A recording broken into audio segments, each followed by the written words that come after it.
consideration up front. The other thing is, I don't know, have y'all seen a copy of the energy assessment that WPPI did for City Hall? No, I haven't passed that out yet. Okay, if not, here's a copy.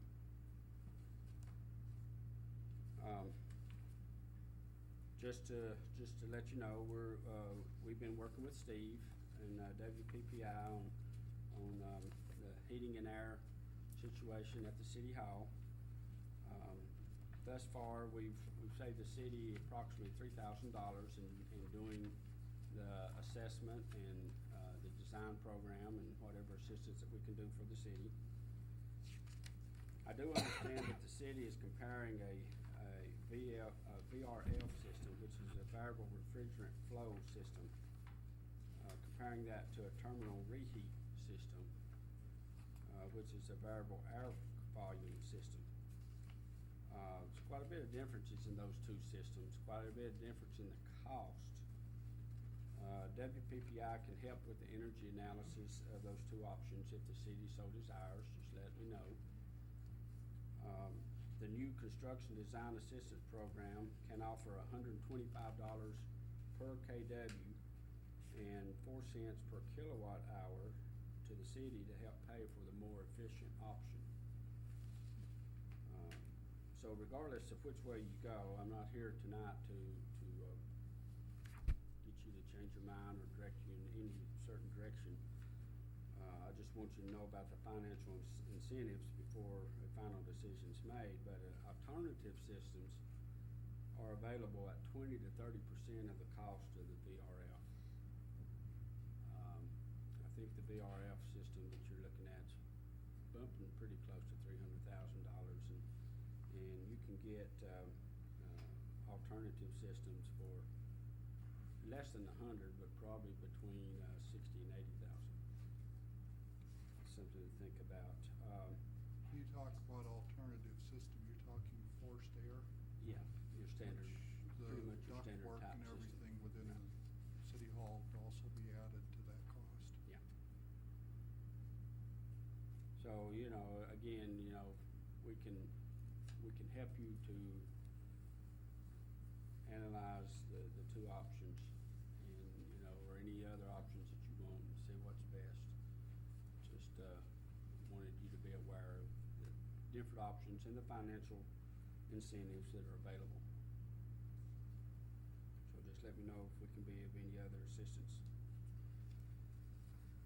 The next thing I wanted to mention is Mike Peters, which is the CEO of WPPI, has offered to come and make a presentation to the City Council and to enhance communication and relationships, as well as answer any questions that you may have about anything that's related to the energy industry. And I'd like to know if this is something the City Council would like to have at one of the meetings in the next near future, probably the next 2 or 3 meetings. I'd check with Mr. Peters' schedule and see when he could come, but we could come do probably a 30-minute presentation to you and have questions. It's up to the City Council. He's just made an offer, and I thought it was a good gesture and wanted to follow up on it. I think it'd be a great idea. I've met him and before. You've met him. Yeah, and several times. A couple of you have. Most Very of you have knowledgeable not, man. though. And that was helpful, a few months ago when we met over at the light plant, and WPPI came and spoke, and so it'd be nice if the And things change every day. Yeah. More rules come out with FERC and NERC, and things change every day that affect our industry. So it's not necessarily a rehash of what you've already heard or know. That kind of consensus. You don't have to make a decision tonight. Let Steve know.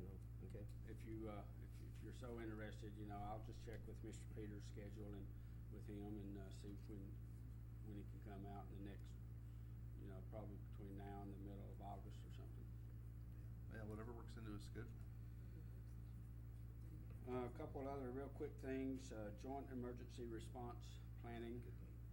I thought that, it would be a good thing if we could work with the city in doing some joint emergency response planning.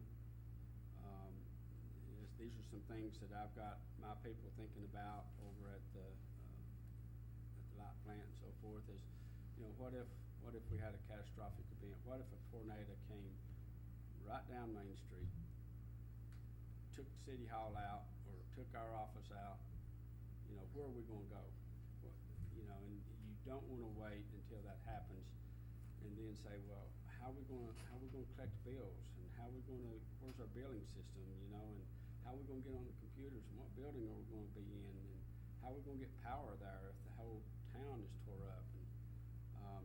So, it's just something to think about. And Steve seemed to be interested in it, and, I thought it would be a good idea that we do that, because we play an important role in emergency response. The fire department's gonna have to have power, the police department's gonna have to have power, the city hall, the courthouse, the hospital. There's key critical functions within the city that has to have power. We get that power on before we get my house on or your house on, because obviously we can do something else, but, we've got to get the critical functions within the city working first. And it's just it's a good idea to be thinking about those things. The last thing is, the city assistance. It's been working very well since our last meeting back in, I don't know, February was it, or something like that maybe? Yeah.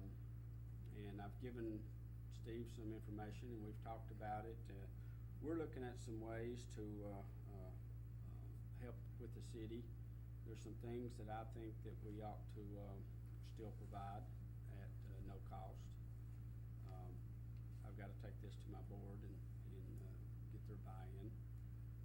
But I think there's some things that we're looking at the city being as efficient as it can, and us being as efficient as we can, and all of us working together. And it doesn't make any sense, for the city to go out and spend more money on something that we could do less. And so, I've asked Steve, that if just take for instance, and this may not be a real good example, but it was an example I used with Steve, was if you have a tree that you want removed